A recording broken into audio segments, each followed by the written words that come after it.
Depuis février 2019, des millions d'Algériens marchent chaque semaine contre le pouvoir en place.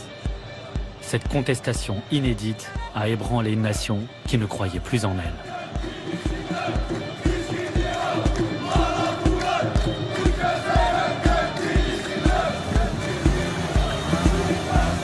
Qui aurait misé sur cette nouvelle révolution algérienne à l'ambiance de kermesse, se propageant d'Oran à Alger, d'Annaba à Tamanrasset?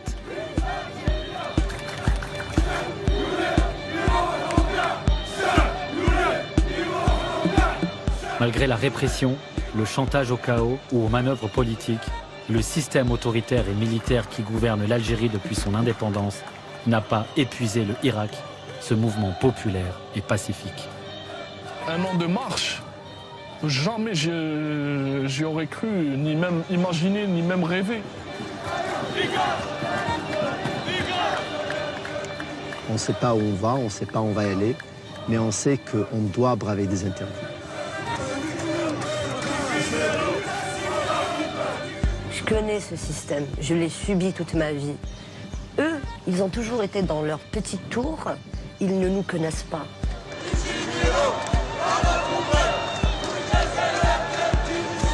Je me dis que me casser de ce pays n'est pas une solution. Mais casser le gouvernement actuel, ça c'est une solution.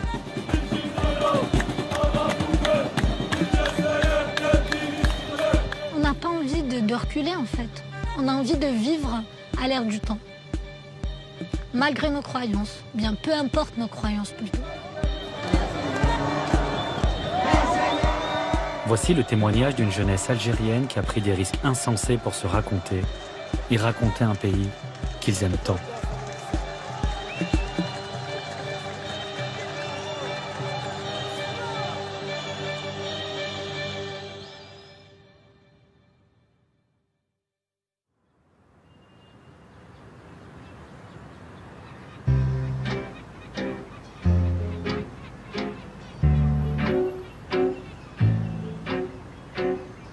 En Algérie, plusieurs centaines de manifestants ont défilé aujourd'hui dans le centre d'Alger et dans plusieurs autres localités du pays contre la perspective d'un 5e mandat du président Abdelaziz Bouteflika.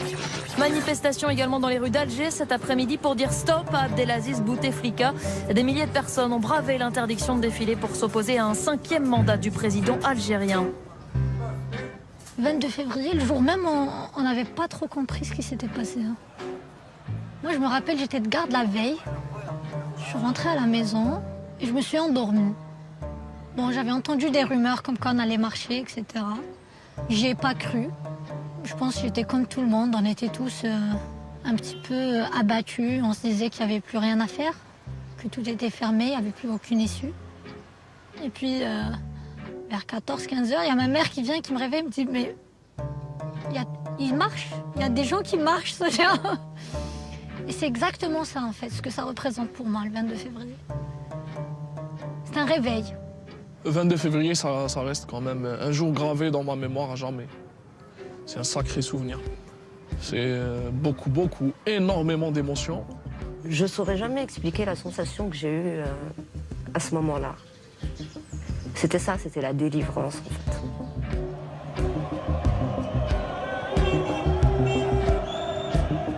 Le 22 février, je me rappelle, je suis sorti tout seul.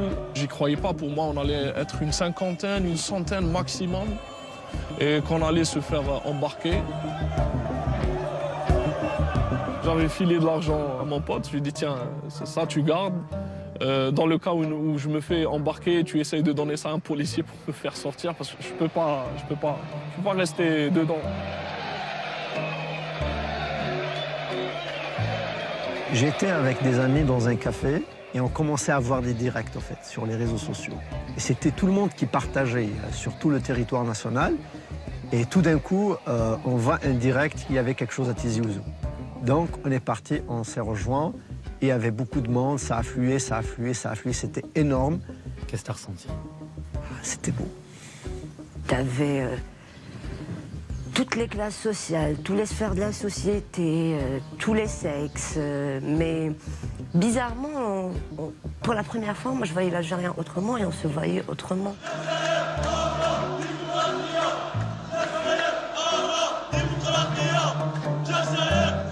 fait, c'est vraiment la révolution qui est née ce jour-là.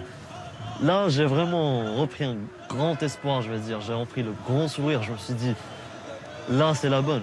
Là, on avance.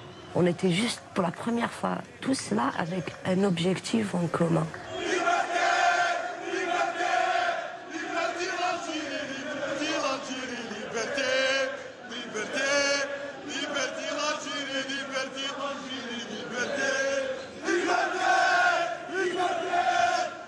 Avant, on était en train de survivre et là, ça nous a donné comme une perspective d'avenir.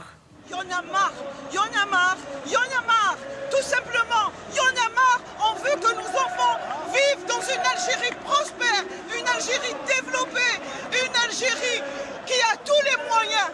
Ils nous ont tout volé, ils ont tout pris, ils ont tout foutu. Regardez comment Alger est devenu, regardez Alger, comment ils l'ont massacré. Regardez bien, regardez, on veut reprendre notre Algérie, c'est tout. On a marre, mais on a marre, là, les amis, sur la gueule. Ça fait mal au cœur. En fait, cette révolution, elle a permis à tout le monde de se réapproprier son pays. Elle nous a permis de se réapproprier l'Algérie.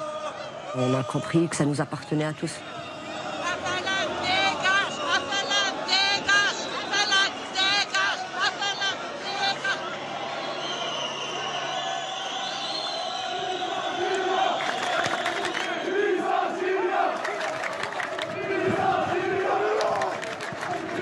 Quand Oran est sorti dans la rue pour dire non au 5e mandat, ça c'était incroyable. Parce qu'à Oran, les gens ne sont pas politisés, la plupart. Ils s'en foutent, mais royalement.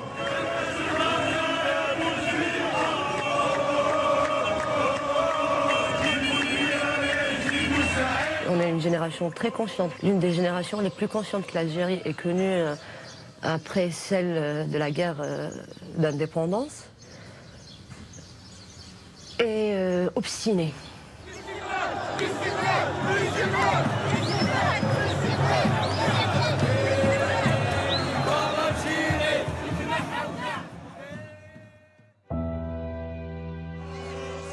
Le 5 juillet 1962, les Algériens célèbrent l'indépendance. Enfin la liberté après 132 ans de colonisation française. Des millions d'Algériens chantent à la gloire du Front de Libération Nationale, le FLN. Tous nous voudrons vivre ensemble dans la paix et nous sommes très contents et la joie de l'indépendance totale avec notre peuple algérien. Qui aurait pensé que 57 ans plus tard, tout un peuple se mettrait à crier « FLN dégage ». Le libérateur deviendra l'oppresseur. Le FLN finira par cadenasser le pays, spolier ses richesses et son histoire. 62, l'indépendance, et elle est vite passée en fait. On nous a volé notre indépendance. On nous a volé notre pays. Et c'est pour ça que tout est à refaire. C'est qu'on n'a pas eu l'occasion de construire le pays qu'on voulait, que nos grands-parents, nos arrière-grands-parents ont voulu. Ceux qui avaient la décision, ceux qui avaient le contrôle de l'école, ceux qui avaient le contrôle de l'armée, ceux qui avaient le contrôle de l'économie, ceux qui avaient le contrôle de la politique, ceux qui avaient le contrôle de la justice, c'était eux les responsables. Et je pense que les gens qui ont pris les rênes après 62 ont volé ce rêve et ont détruit ce rêve. Quand tu vois certains maquisards, quand ils te parlent de l'indépendance, ils ne te parlent pas de la chose politique, mais ils te parlent de ce qu'ils ont subi sous la colonisation. Donc l'indépendance ne signifie pas pour eux lever le drapeau à l'ONU ou quelque chose comme ça, ou bien parler en arabe à l'ONU, comme certains le voient.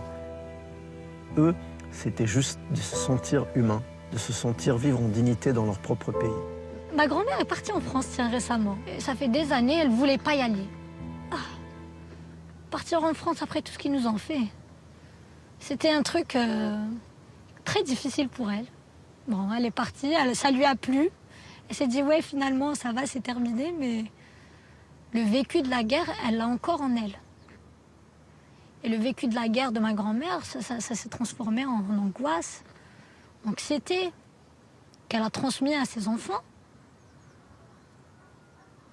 qui eux ensuite ont vécu d'autres traumatismes.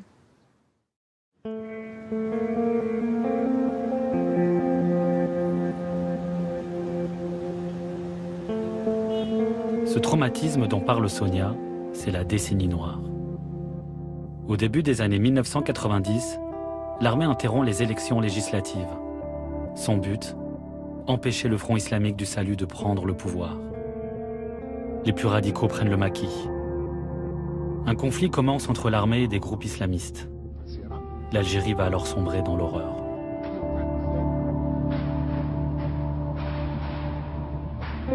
Le président Mohamed Boudiaf est assassiné.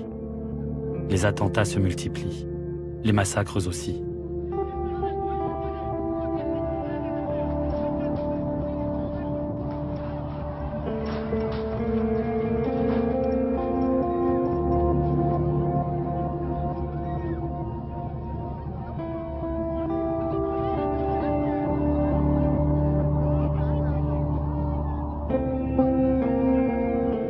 L'Algérie survit dans une nuit interminable qui durera une dizaine d'années. Plus de 150 000 personnes vont mourir tout au long de cette guerre contre le terrorisme islamiste. La décennie noire, c'était pas juste la mort humaine, mais la mort de la liberté, la mort de ses propres choix, la mort de tout en fait. Tout ce qui était autour mourait en fait. C'était soit tu fais ça, soit t'es mort. C'était ça le résumé de mes parents par rapport à la décennie noire.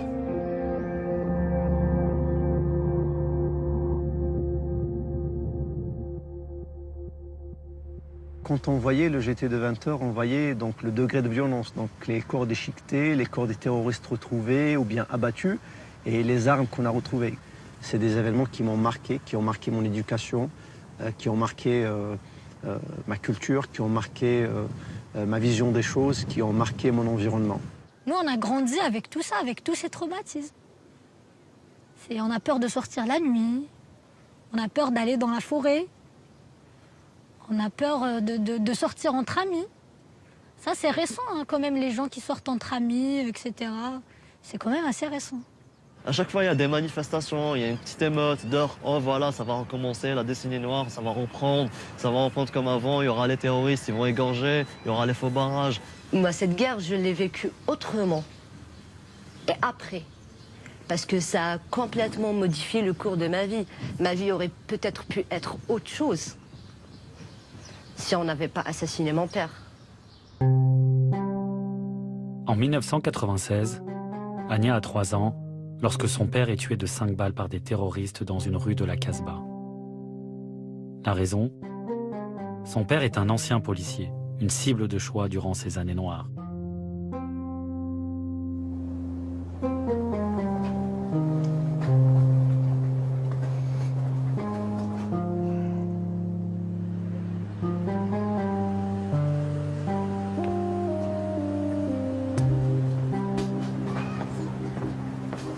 Mon papa me rappelle pourquoi je suis là. Qu'en fait, peu importe ce qui arrive, il faut toujours te battre et vivre. C'était un homme qui aimait vivre, qui a vécu sa vie comme bon lui semblait. C'était un homme qui était là à soutenir beaucoup les femmes célibataires et enfin tout ce que les terroristes détestaient. Moi, personnellement, j'ai 26 ans, je suis née en plein terrorisme. J'ai grandi en plein air de Boutef. Je n'ai connu réellement qu'un seul président, qui est Bouteflika. C'est un règne basé sur la terreur, quelque part, parce qu'il était là en mode oui, j'ai ramené la paix. Je suis l'homme de la paix. Si je me barre, ça va forcément être le terrorisme. En 1999, le nouveau président Abdelaziz Bouteflika va mettre un terme à cette guerre au prix d'une douloureuse réconciliation nationale. C'est la concorde civile. Elle permet d'amnistier une partie des terroristes. Cette paix à marche forcée est l'une des raisons de la popularité et de la longévité de Bouteflika.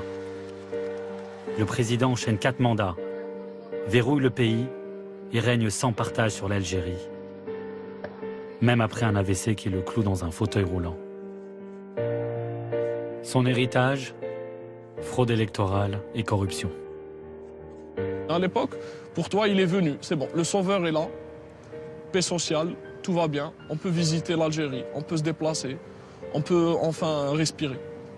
Ça, c'était la première, la deuxième année, le premier mandat, on va dire.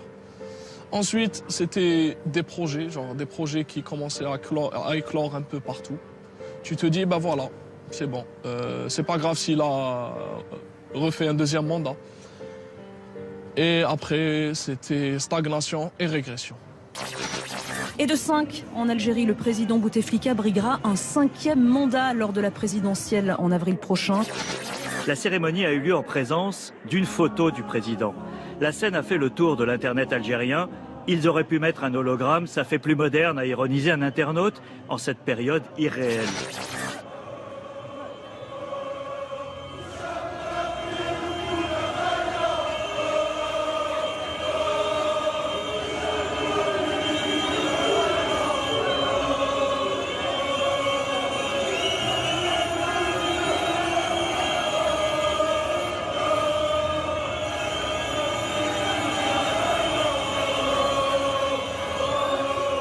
On a supporté la misère, on a supporté la pauvreté, on a supporté la corruption, on a supporté plein de choses. Mais se foutre de notre gueule à ce point, c'était plus possible. Vraiment, c'était un coup de nerf pour les jeunes. Comment un gars que peut-être qu'il n'arrive même pas à pisser comme tout le monde, va, nous, jeunes de 20 ans, nous gouverner? Non, ça, c'est pas possible. Parce que c'était quand même humiliant, c'était vraiment humiliant d'avoir un président dans une telle situation qui va se présenter pour un 5e mandat. 20 ans de Bouteflika, on n'a connu que ça. La corruption a atteint son paroxysme, la déliquescence de l'État a atteint ses limites. C'était un vide total. C'était vraiment, on avait peur que Bouteflika allait passer.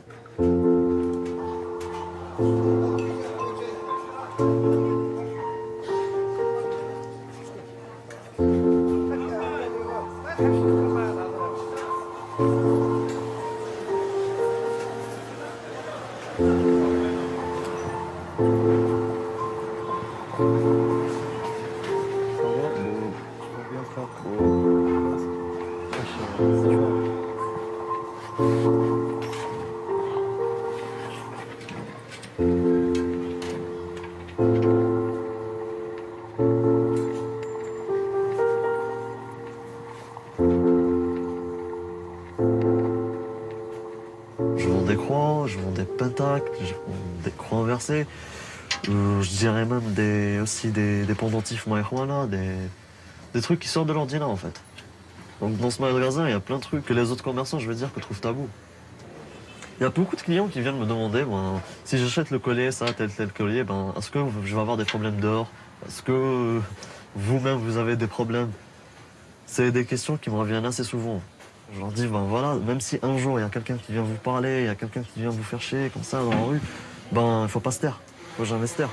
Tu peux porter ce que tu veux, c'est ton corps, c'est ta propre personne en fait. Si tu veux porter un patac, tu le portes, si tu veux porter une croix, tu la portes. Donc je dirais que ma petite boutique, c'est plus un côté rebelle que commercial en fait.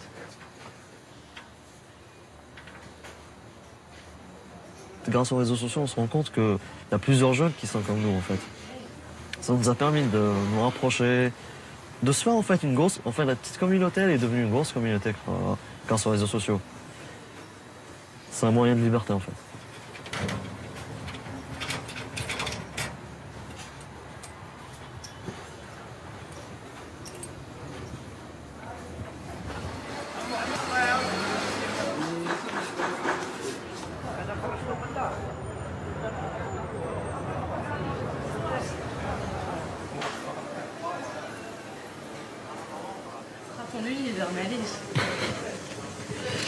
J'ai oublié mes bagues. Mais je tirerai dessus.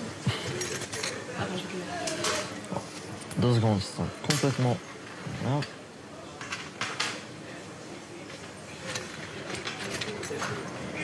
On va mettre une coupe. C'est...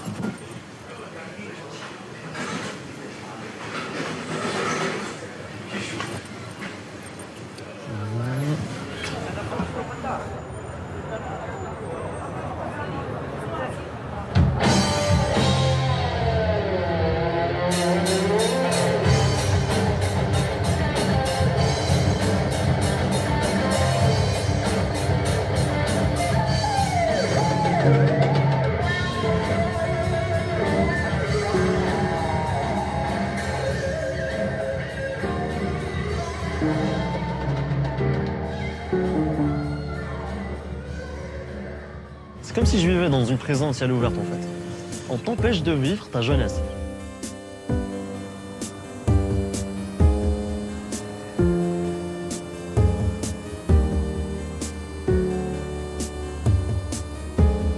Je me sens vraiment étouffé dans le pays dans lequel je vis. Pourtant, c'est un pays que j'aime, mais je me sens étouffé. J'ai pas eu la chance de vivre ce que d'autres jeunes, peut-être en Europe ou en Amérique, ce qu'ils ont vécu pendant leurs 20 ans. Puis quand je me compare à moi, à la jeunesse algérienne, je me dis, on a vraiment 60 ans en fait. On n'a pas 20 ans, on n'a pas eu le temps de vivre notre jeunesse.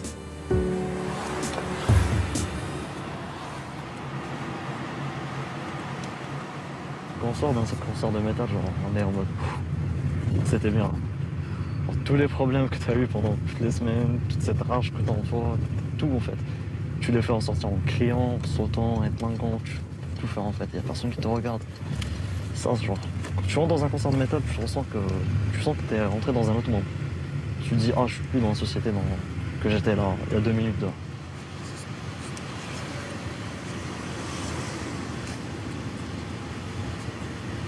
Ah, par contre, c'est un barrage. C'est un barrage.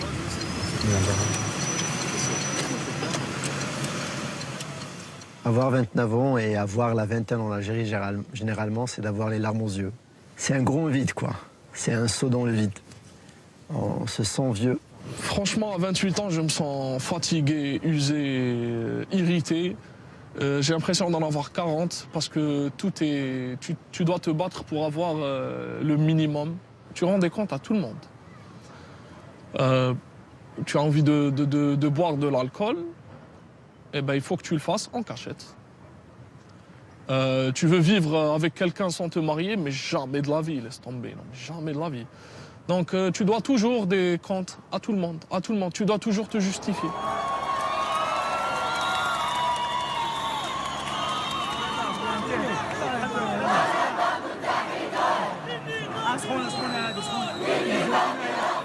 Ce pays te fait du mal, te fait perdre ton temps, ta jeunesse, ton énergie, tout. Il t'écrase, il te dévitalise. Il te laisse comme ça marcher, errer, va errer comme ça jusqu'à ta mort.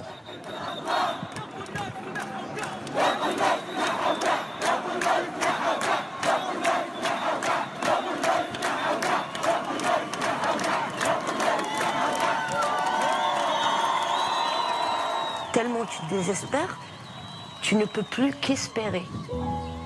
La seule chose qui peut te sauver, c'est d'espérer à autre chose. C'est bon, on a fait le tour du dark side. On a fait le tour des massacres, de la corruption, de la pauvreté, de la misère, de la saleté.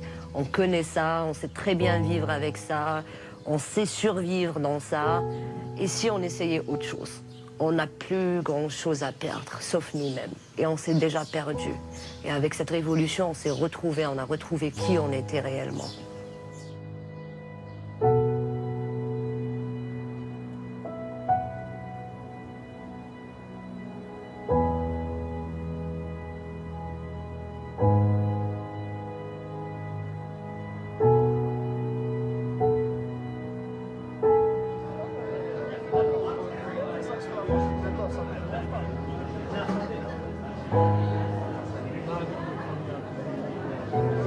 Les gens suivent l'actualité. La majorité avant, c'était que les vieux dans les cafés, les retraités. Et les quelques militants par-ci, par-là. Là, c'est tout le monde qui suit l'actualité et qui se politise. Ça, c'est magnifique. Ça va? Ça va? Ça va, ça va, Sahbi? Bien? Alhamdulillah. C'était pour mes ça. C'est un petit coucou à cette personne. Vas-y. C'est l'être au président. Monsieur le résident, sans vouloir être insultant, depuis combien de temps ne parles-tu plus à tes enfants? Où sont donc tes beaux discours énoncés vaillamment? L'époque de l'Algérie, mon amour, où est-elle donc maintenant? Et la détresse de mes frères qui traversent désespérément la mer, ils ont déjà connu l'enfer, mais que comptes-tu donc en faire? En ta faveur, tout est permis, ton système est corrompu. Et cette politique de déni venant de tes élus imbus, je n'insulte guère, au contraire, ce que je dis n'est que vérité. Et moi, dans tout ça, j'écris en silence ces chuchotements.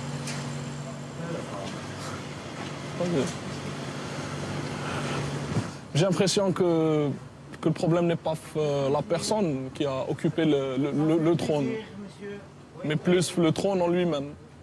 Un pays pareil. C'est plus le fait que cet homme-là ne représente pas qu'une fraction, il représente tout un écosystème. Oui, oui. Il atteint un certain niveau de médiatisation où on le sacralise, carrément. Mais à la fin, il ne représente qu'une image. C'est sûr. Hein. Un mandat, 2 mandats, 3 mandats, 4 mandats, il y en aura un autre. Mais il représente le même système. Clairement. Clairement. Et donc le problème est où? Beaucoup plus enfoui, Sahbi, il est beaucoup plus compliqué que ça. Il ne s'agit pas de changer juste un président. C'est une question d'honneur.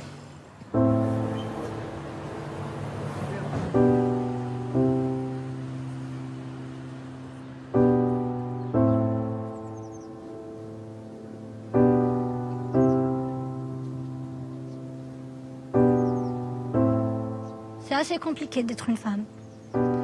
C'est souvent des petites agressions, souvent on est plus surveillé que les hommes. Au moindre faux pas, on est plus jugé, j'ai envie de dire, par la société qu'un homme, par exemple. On a moins droit à l'erreur qu'un homme. Déjà culturellement, sociologiquement, la femme, elle a beaucoup de mal à se faire une place. La femme, elle est souvent agressée, elle est souvent scrutée. Et peu importe son milieu, hein, peu importe le milieu, hein, peut être chez les démocrates, entre guillemets, dans un milieu plus conservateur, etc. Une femme a toujours beaucoup plus de soucis qu'un homme. Le code de la famille, par exemple. Ailleurs, il n'y a pas ça. Ça, c'est propre à nous. Le code de la famille, la femme éternelle mineure, la femme qui n'a pas le droit de se marier sans son responsable. On est sous tutelle, à vie.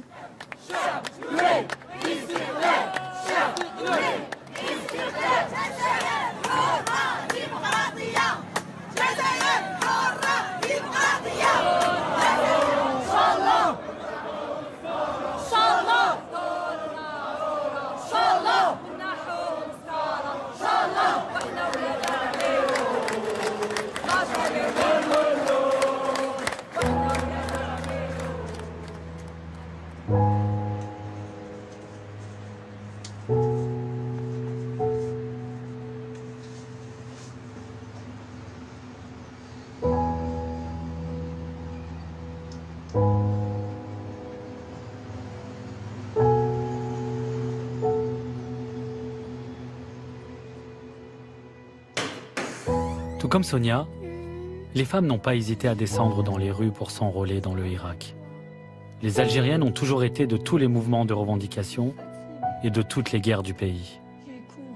Et cette révolution a permis aux femmes de reprendre leur place dans la société et dans le récit national. C'était génial quand même.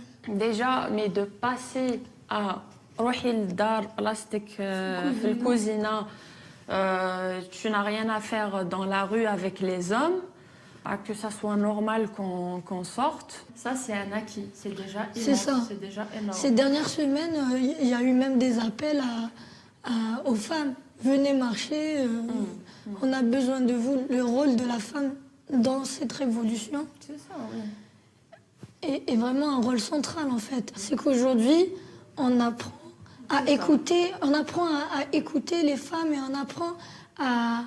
En fait, une femme, elle peut parler de... On comprend finalement qu'une femme, elle a des idées, elle peut parler de politique, elle peut parler de choses qui concernent tout le monde et même les hommes. Et c'est ça, je trouve ça génial, sincèrement. Avoir des femmes qui sont des leaders d'opinion, qui sont très suivies sur les réseaux sociaux, etc. Et quand elles parlent, elles sont écoutées. Ce ne sont pas des femmes, ce sont des avis, ce sont des courants politiques, des idées. Donc, je trouve que c'est déjà bien. Voilà, tout à fait. Elle a pris sa place de citoyenne à part entière. Tout comme le reste des Algériens, c'est qu'en fait, on est tous devenus des citoyens. Enfin, on n'est pas devenus des citoyens, mais on apprend à l'être. on apprend à le devenir. C'est déjà extraordinaire.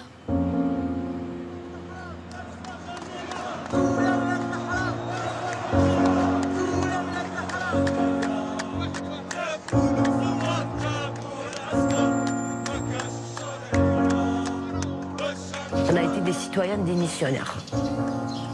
Et aujourd'hui, on a décidé de reconquérir notre citoyenneté. C'est aussi simple que ça.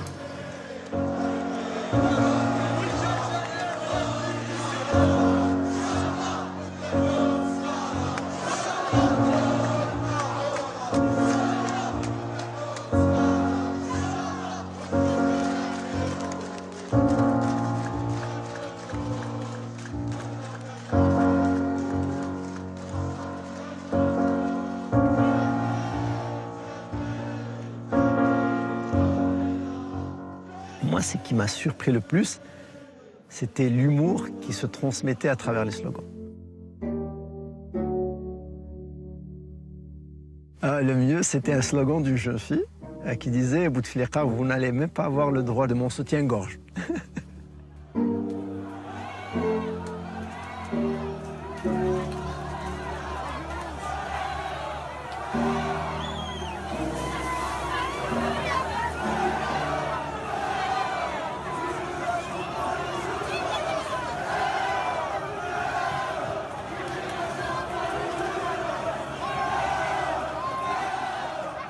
Je me rappelle ce jour-là, de mon matin, il y avait un ami qui avait trouvé de la vaseline chez lui.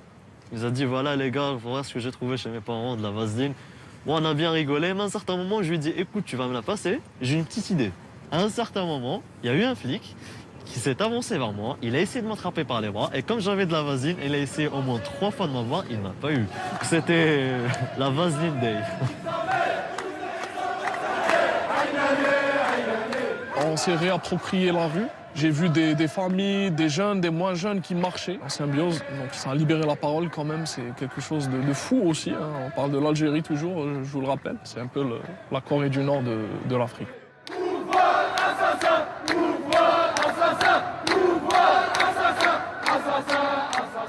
Il y a un événement qui m'a marqué.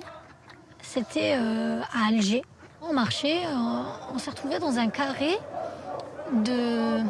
d'islamistes. On marchait tous ensemble, on criait les mêmes slogans, on avait un même objectif. Khawa Khawa, والشعب الموحد يا الخونة les Algériens. Khawa Khawa, والشعب الموحد يا الخونة. À aucun moment on nous a mal regardés ou on nous a mal parlé. Je me suis dit, mais est-ce que on aurait cru qu'un jour on se retrouverait dans une situation pareille? Le Hirak, la révolution, nous a permis de s'intéresser l'un à l'autre. C'est-à-dire que l'Oranais a commencé à s'intéresser au Kabyle, le Kabyle au Chewi, etc. C'était incroyable.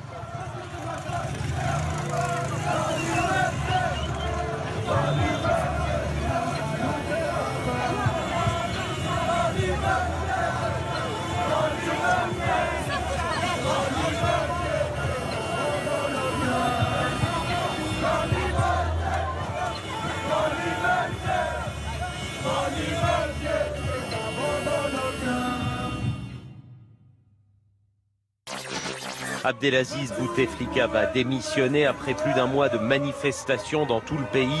Les moins de 20 ans, en effet, ne s'étaient jamais réveillés sans Bouteflika au pouvoir. Les manifestants veulent maintenant la chute de tout le système. Immédiatement, des milliers de personnes sont descendues dans les rues d'Alger pour crier leur joie, mais aussi...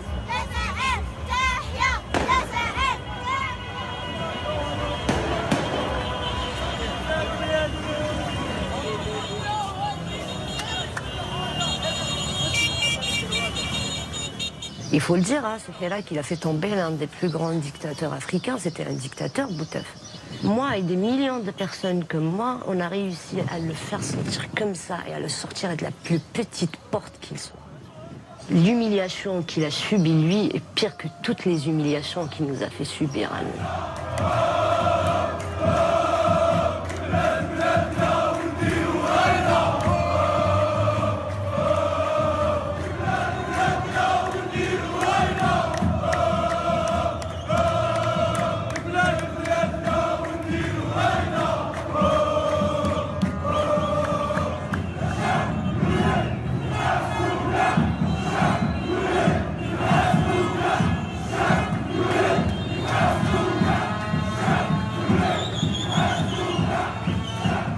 ce pays, c'est incroyable. On l'aime beaucoup, on ne sait pas pourquoi, en fait. Ce pays, il est quand même magique. Hein. C'est son peuple hein, qui, à la fois, te met en rogne, à la fois reste attachant. Donc, je ne sais pas, on voit de la joie dans un cadre triste. Et ça ne peut que le rendre attachant. Ça, tu ne peux que l'aimer, tu n'as pas le choix. Et être fier parce que tu vois que ce peuple résiste malgré tout. Et tu n'as pas le choix. Tu l'aimes. Bessif.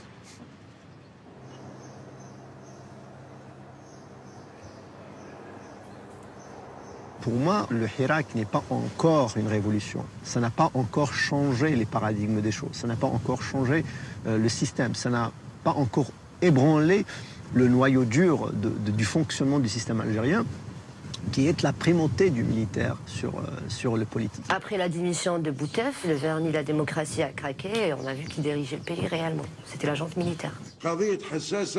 Cet homme est le chef d'état-major des armées, le général Ahmed Gaïd Salah. Soutien indéfectible de Bouteflika, il a fini par le pousser à la démission et s'est imposé comme l'homme fort du pays, en s'affichant comme le protecteur de la nation et de la Constitution.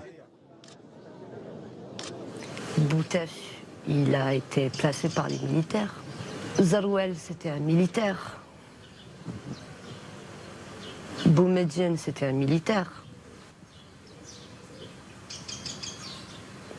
Ça a toujours été les militaires. Et ça n'a plus lieu d'être. Le général a beau mettre des proches de Bouteflika en prison, les manifestants le perçoivent comme un membre du clan du président déchu. Rien ne calme la colère populaire. Le chef d'état-major cristallise les rancœurs du peuple et incarne le visage du système algérien. Ahmed Gaïd Salah multiplie les discours en cherchant à briser la révolte. Mais comment casser cette dynamique révolutionnaire? Le pouvoir a l'idée de faire interdire leurs démarches les drapeaux amazirs, l'emblème berbère que revendiquent notamment les Kabyles. Le régime espère ainsi jouer sur la corde régionaliste et diviser les Algériens. En vain.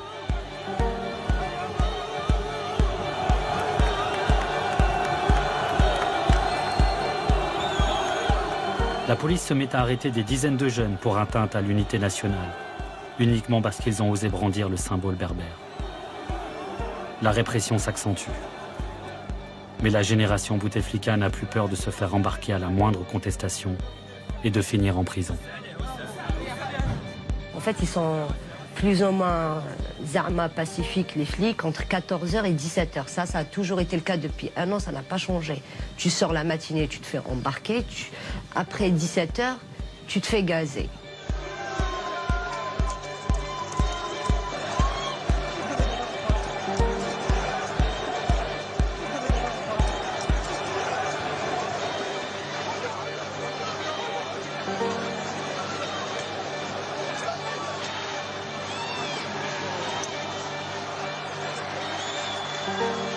J'ai été arrêtée le 13 avril. On nous a emmenés à plus de 30 km. Ils étaient là à essayer de nous rabaisser, à nous jouer sur le moral. Et on était là, on essayait de résister. Mais, tu vois, tu résistes 1 heure, 2 heures, 3 heures, 4 heures, 5 heures. Au bout d'un moment, tu ne sais plus ce qui va se passer. On ne te relâche pas. Tu n'es pas en état d'arrestation. Tu ne sais pas ce qui se passe. Et là, tu as la femme, elle me demande d'enlever mes chaussures, mes chaussettes. Elle me demande d'enlever mon pull, d'enlever mon pantalon.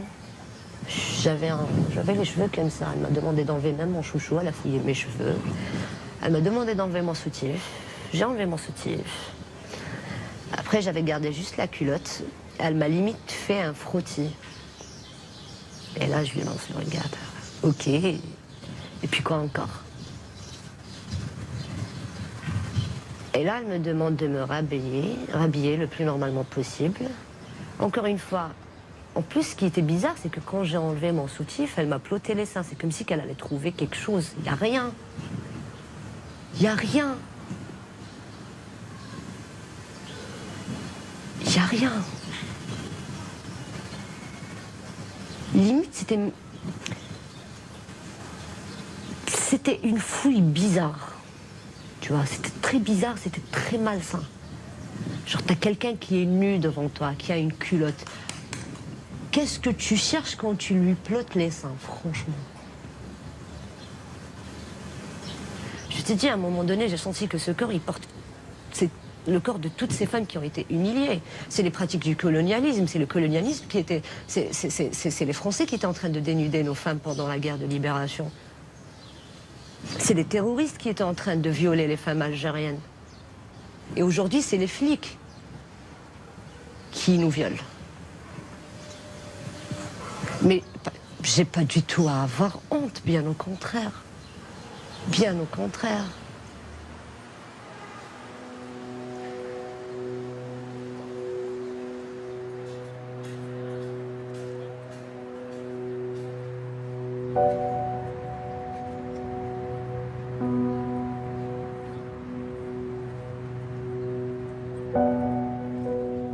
Aujourd'hui, y aller jusqu'à dire que c'est une dictature, je ne le conçois pas ainsi.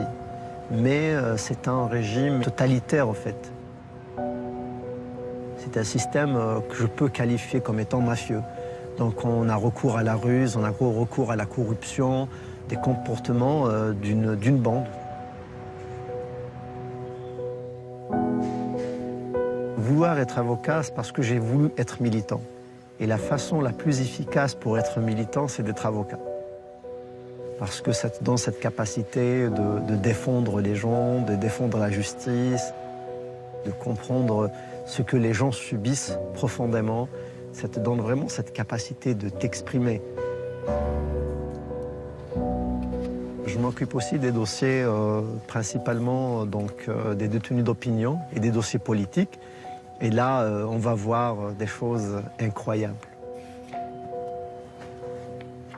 À force que j'analyse les dossiers que j'ai sur mon bureau, je réalise que la justice est un organe corrompu jusqu'aux os, qu'il n'y a aucune liberté de décision, que pour des simples affaires, des fois, on sent qu'il y a un recours à une hiérarchie supérieure pour demander le jugement qu'il faut prononcer.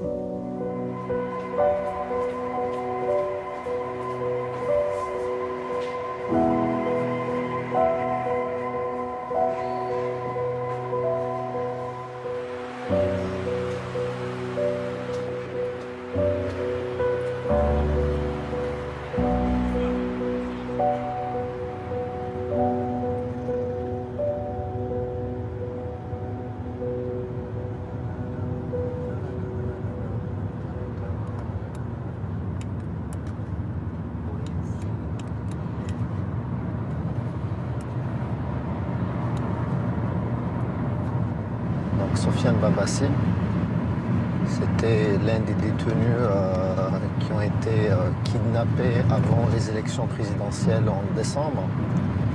Il avait participé à une marche nocturne et apparemment il a brandi un drapeau berbère ou un drapeau kabyle. Donc c'est pour cela qu'il a été après poursuivi et arrêté.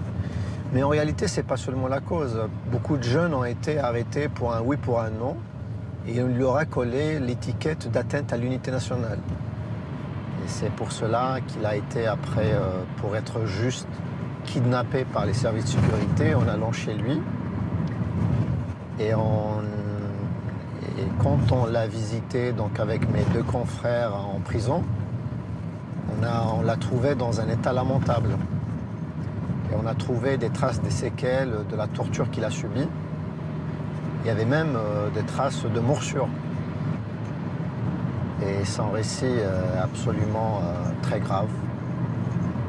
Donc on va y aller le voir. C'est pour la première fois que je le vois depuis sa sortie de prison. Donc voilà.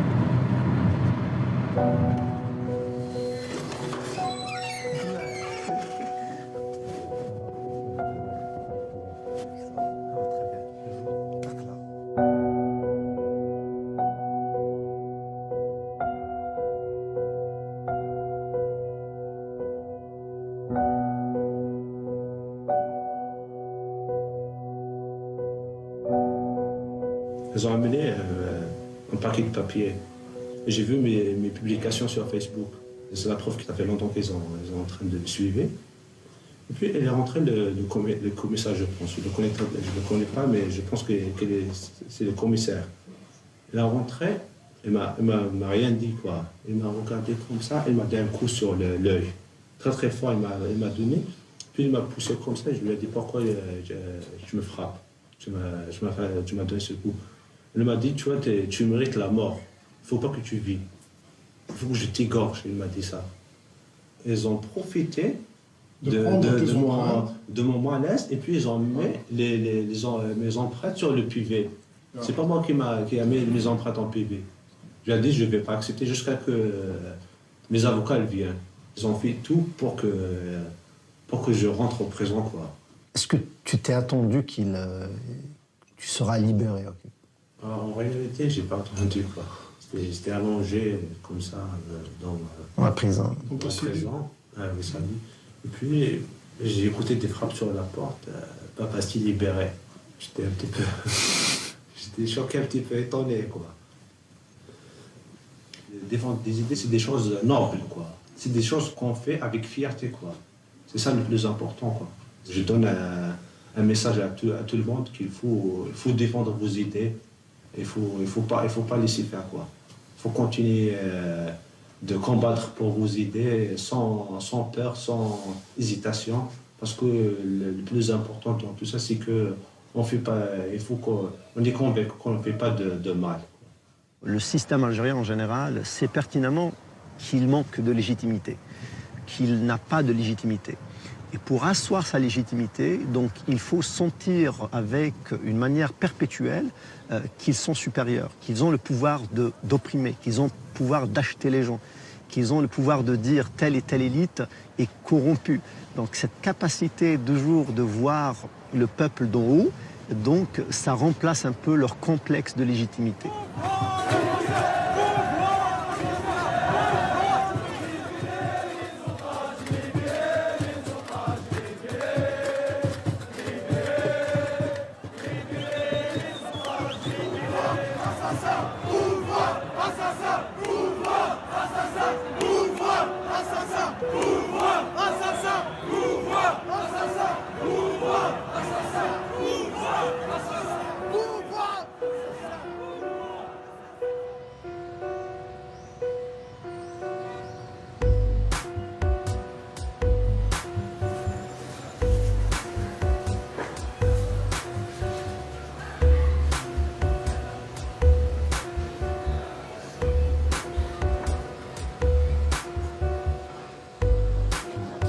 Le général réussit enfin à imposer une élection présidentielle.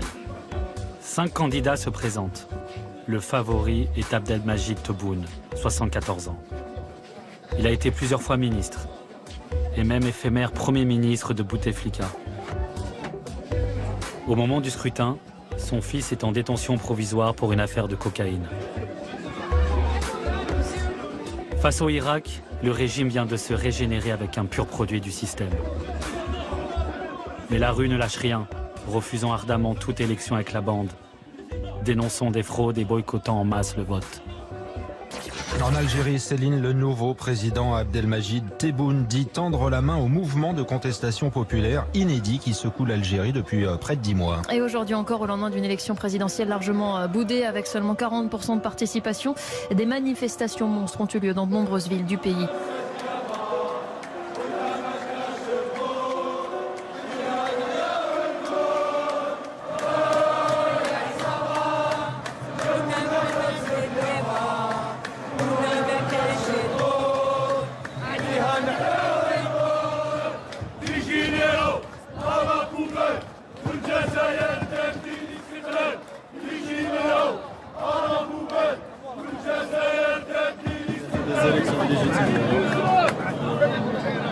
C'est pas la voix du peuple. Parce que c'est pas nous qui avons voté. C'est pas le peuple qui a donné sa voix.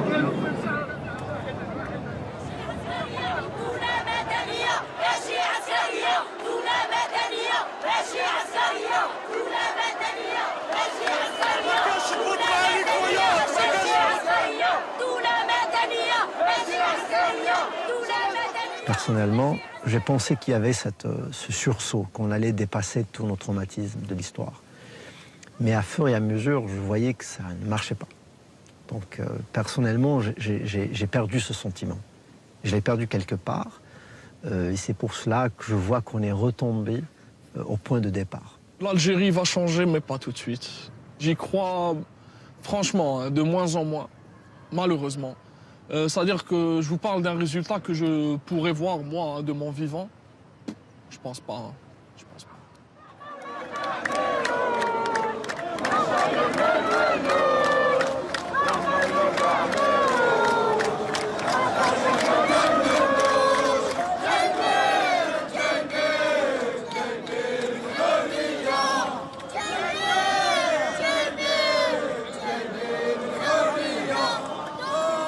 Les enfants qui ont 5 ans, 6 ans, 7 ans et qui ont pris l'habitude de sortir chaque vendredi, de connaître ce sentiment d'appartenir à une nation, cette union. Ils ne pourront jamais subir ce qu'on a subi, c'est pas possible. Et ça, c'est notre plus grande victoire, je pense. C'est ça l'investissement, le vrai investissement qu'on a fait. C'est ça le hirak.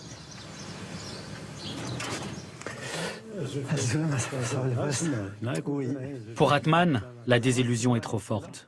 Le Hirak a bien porté à ses débuts l'espoir d'un changement, mais pour lui, ce n'est plus le cas. Et vous? Ce soir-là, il dîne avec 2 amis, un opposant politique et un militant des droits de l'homme, qui sont loin de partager son désespoir. Voilà. La question qui se pose, le problème qu'il y a eu, bon, il n'y a pas eu d'élite, il n'y a pas eu d'émergence de nouvelles figures. Et même s'il y avait des tentatives, je pense que l'état-major ne les a pas laissés émerger. Mais maintenant, la question que je me pose, que doit faire ce mouvement? Qu'allons-nous faire, nous, en tant que citoyens, en tant que militants, en tant que figures politiques, en tant que gens impliqués, face à cette situation?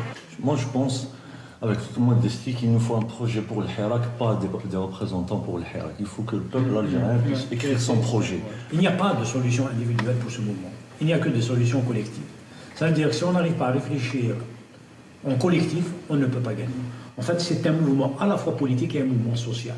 Et notre défi maintenant, c'est de construire. Parce que je ne pense pas qu'on va se mesurer dans la force par rapport au système. Notre force à nous ne sera pas dans la destruction du système. Je pense que c'est le plus grand acquis, c'est qu'aujourd'hui, il y a une forme de démonopolisation de la parole publique. Elle est devenue citoyenne. C'est un miracle qui se produit. Je pense qu'il y a ce miracle qui s'est produit. Et il ne faut pas le jeter. Il ne faut pas l'idéaliser. Ce n'est pas d'idéalisation. Il ne faut pas idéaliser. C'est un mouvement historique. Et dans un mouvement historique, il y a des hauts et des bas. C'est peut-être pas notre génération. C'est peut-être les gens qui ont 15 ans, 10 ans, qui vont se retrouver dans une Algérie démocratique. Mais l'essentiel, c'est qu'aujourd'hui, nous avons des bourgeons. Et ces bourgeons, c'est ça notre rôle. C'est de les cultiver, c'est de les protéger contre les agressions pour qu'ils puissent donner demain les fruits nécessaires pour construire l'Algérie de demain. C'est le défi. Les gens, quand ils ont détruit le mur de Berlin, personne ne pensait qu'en détruisant le mur de Berlin, toute l'Union soviétique allait disparaître.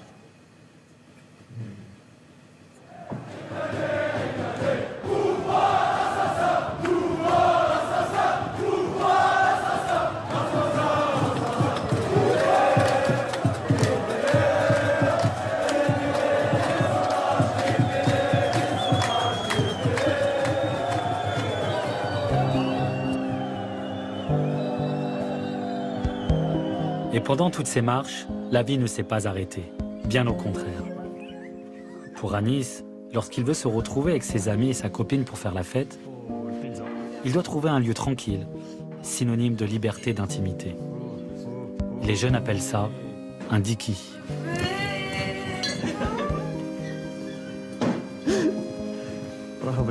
Allez-y doucement. Non, pas de polygamie avec des bouts de pestis. Pas de Tu vas la faire tomber. Tu vas la faire tomber. Tu vas la faire tomber.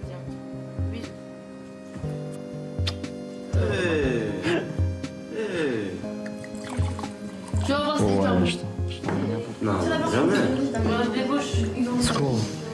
Secours.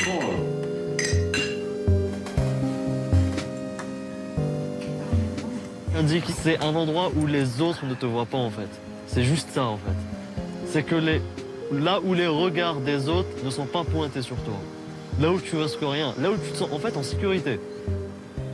Limite, le jeune Algérien se sent en sécurité plus dans un diki que dans une place publique où il y a je ne sais combien de flics, je ne sais combien de caméras. Le problème avec le peuple algérien, si un gars marche dans la rue, il voit deux gars en train de se tabasser dans la gueule, limite en train de prendre un couteau, en train de le tuer, pour lui c'est normal. C'est un règlement de cause, c'est un règlement de compte. Du moment où il voit un couple en train de s'embrasser, en train de se prendre en câlin ou un truc comme ça, wow. Ah ouais, là c'est la merde. Ah là où. En fait, on peut dire que l'Algérie, elle a un gros problème de tabou vers l'amour. L'amour ici, c'est un tabou. Déjà, pour pouvoir vivre une vie de couple, on doit se marier. Je dis pas que le mariage n'est pas un bon truc. Non, au contraire. Mais ici en Algérie, c'est limite une obligation. Même en étant marié, tu crois vraiment que dans pouvoir s'embrasser? Non. Atteinte à la pudeur publique. Bah voilà, on va payer une amende. Une amende. Et si on n'est pas marié, la prison. Pour moi surtout. Ouais. Donc du coup, tu crois vraiment que je suis après tout ça? Non. C'est pas ça le bonheur. Je pense pas qu'on puisse être heureux en Algérie, dans un pays où on nous étouffe. On n'a même pas le droit d'aimer au fait. En Algérie, on n'a pas le droit d'aimer au sens profond. Parce que déjà, le romantisme est vu comme une faiblesse dans notre pays.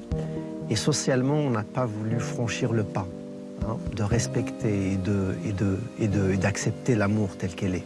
Oh là là là là là là, tout de suite les sujets tabous. J'ai pas de sexualité, hein, comme tous les Algériens.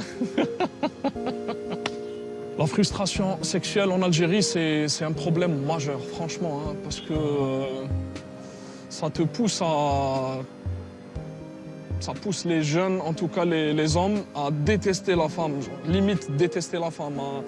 Alors qu'au fond de lui, il veut juste se retrouver avec elle, pouvoir, je sais pas, l'embrasser ou la prendre dans ses bras dehors, mais il peut pas. Donc qu'est-ce qu'il fait? Il réagit de manière un peu violente.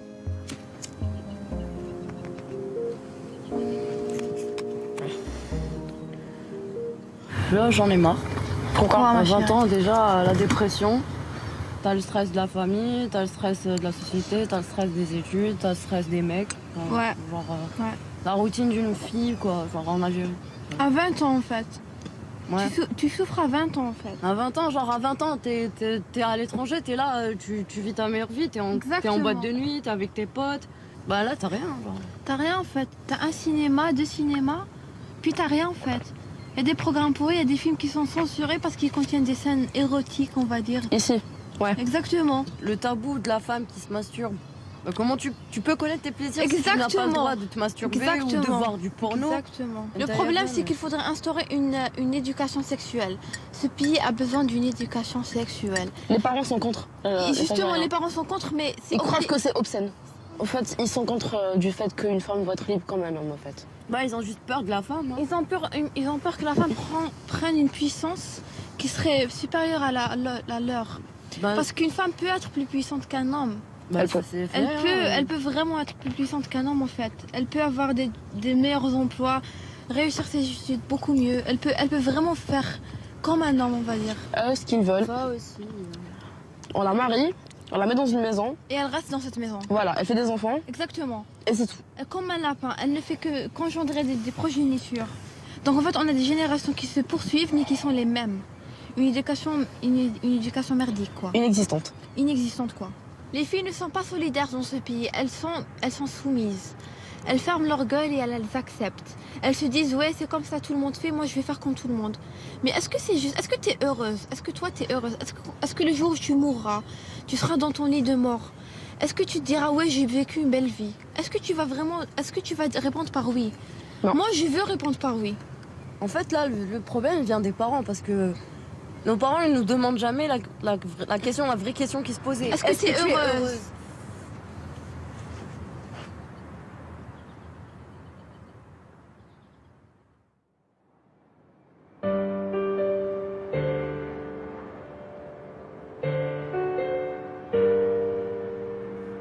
Sont-ils heureux ces jeunes en Algérie? Et ils sont nombreux dans ce vaste territoire. La moitié des 40 millions d'habitants a moins de 30 ans. Oui, cette révolution a rendu un fol espoir à cette jeunesse. Au point qu'une partie d'entre elles n'a plus cherché à s'évader à tout prix du pays. Mais depuis, des centaines de gamins, comme les Haragas, s'enfuient de nouveau à bord de radeaux de fortune pour tenter de rejoindre l'Europe. La corruption les étouffe, le piston et le népotisme les ont minés. Le chômage est trop pesant, atteignant officiellement les 26%. Plus rien ne va. Même Mehdi, ingénieur en génie civil mais au chômage, n'y arrive plus.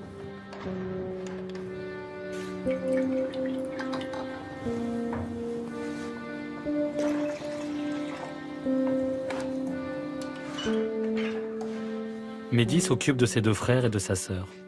Ce matin, il reçoit une amie. Et comme d'habitude, une question revient en boucle autour de la table. Faut-il rester ou quitter l'Algérie?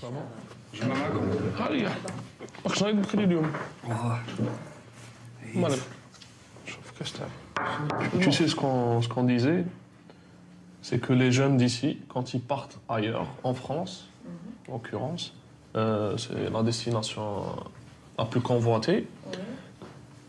Dans leur tête, une fois sur place, c'est bon, c'est réglé. Tous leurs problèmes sont réglés. Alors que c'est une image, c'est pas la réalité, c'est une image, c'est un fantasme qui est là. Moi, par exemple, les gens de mon entourage qui sont dans l'optique de partir en France pour s'installer, légalement ou illégalement, me disent toujours que c'est toujours mieux de vivre là-bas qu'ici, machin. Et quand je demande, ils me disent oui, c'est plus facile. On est moins frustré, on peut sortir quand on veut, il y a moins de tabous. Pour les mecs qui me disent ouais, il y a des nanas, on peut sortir en boîte. Mais c'est une image parce que moi, par exemple, tous ceux que j'ai vus qui sont partis, à chaque fois ils te disent oui, c'est beaucoup plus difficile que ce que je croyais. Et je suis persuadée que si les jeunes Algériens pouvaient voyager plus, pouvaient sortir plus, je suis persuadée qu'ils ne s'acharneraient pas autant à vouloir partir à l'étranger vivre. Ça c'est clair. أجو حلوة مرحبا هذا وين كملت قراية؟ أمل؟ أنت كتبان لك راك باغي تقعد هنا ولا تروح ولا؟ ما دابا نعيش ليه كيما صح قرايه قادر نوصل للجامعة وكاع مي خدمة اللي راني باغي نخدمها ما كاش أنا. علاش؟ اش راك باغي تخدم أنت؟ ندير ديزاينر أوتوموبيل. تسمى كي تبان لك أنت لافنير تاعك هنا كي راك تشوفه هنا في الجزائر؟ ماشي والو والو سيتادير والو تانيك شي زعما كاركتير تاع الناس تاع الناس مابقاتش زعما نتأقلم معاهم بقاتش ما يعرفوا والو زعما صوالح اللي ناظرهم يكونوا عكس بقاتش زعما نزيد معاهم حاجه Ça me fait toujours quelque chose quand je parle à mon petit frère et que je lui demande par rapport à son avenir. Il me dit, je vois du noir. Moi, je vois mon avenir flou en Algérie. Mais lui, il voit du noir à 17 ans. C'est incroyable. Hein. C'est-à-dire que j'ai tout fait pour essayer de lui redonner espoir, en quelque sorte, mais ça ne marche pas. Ça marche pas. Rester ici pour mon petit frère et s'épanouir, ça, c'est impossible. Quand je vois ma ville comme ça, je la trouve très très belle. Je suis aussi nostalgique, donc je ne sais pas, je ne pourrais jamais être objectif, mais je la trouve très belle. Sa beauté, on n'en doute pas, mais non, parce que c'est une ville triste. Après, bon, on a beau dire qu'on l'aime au rang, mais quand tu vois quand même, quand tu vois le port avec un bateau qui est prêt à t'emmener à quelques kilomètres d'ici, tu as autre chose, ça donne envie. Pour revenir plus inspiré, plus fort. Non, mais tu reviendras. On reviendra. Ne serait-ce que pour quelques mois. Mais le besoin que tu as et que j'ai de respirer, finalement, c'est le cas de tout le monde, j'ai l'impression. Hein. Oui, pourquoi? Parce que c'est un délabrement général. Ah, non, mais pas Oran, c'est pas Oran, c'est un pays comme l'Algérie parce que tu as un passeport qui sert pas à grand chose. Tu peux pas aller où tu veux, vraiment quand tu veux. Ça joue aussi sur le moral. Tu n'as pas le choix. Si on avait le choix, peut-être qu'on serait resté en sachant qu'on peut aller, qu'on peut bouger à tout moment. Mais là, tu ne peux pas. T'as peu de chance. Du coup, tu respires beaucoup moins. Tu étouffes limite.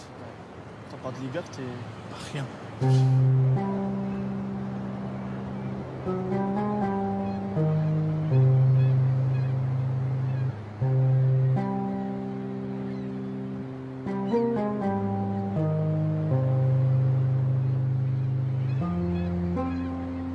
suis parti en France pour mes études, je suis resté 2 ans. En fait, une fois en France, je me suis rendu compte à quel point je ne connaissais pas mon pays et à quel point je l'aimais aussi. Parce que j'étais avec des Marocains, des Tunisiens, des Français et tout le monde connaissait mieux l'Algérie que moi. Tout le monde s'intéressait mieux à l'Algérie que moi, c'était fou. Il y en a qui te parlaient des ruines romaines. Je ne savais même pas qu'il y avait des ruines romaines en Algérie à l'époque. Hein. Ça m'a mis une claque en fait. J'avais envie d'initier un projet ici, de générer de l'emploi, de ramener le petit savoir-faire que j'ai appris ici, d'investir ici, de vivre ici. Mais ça n'a fait que dégringoler. Depuis que je suis rentré en 2014, ce n'est plus la même Algérie, je la reconnais à peine, hein, franchement.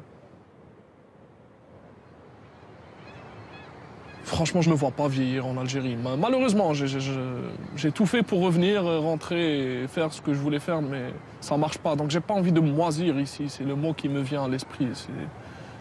C'est triste, mais que veux-tu? C'est comme ça.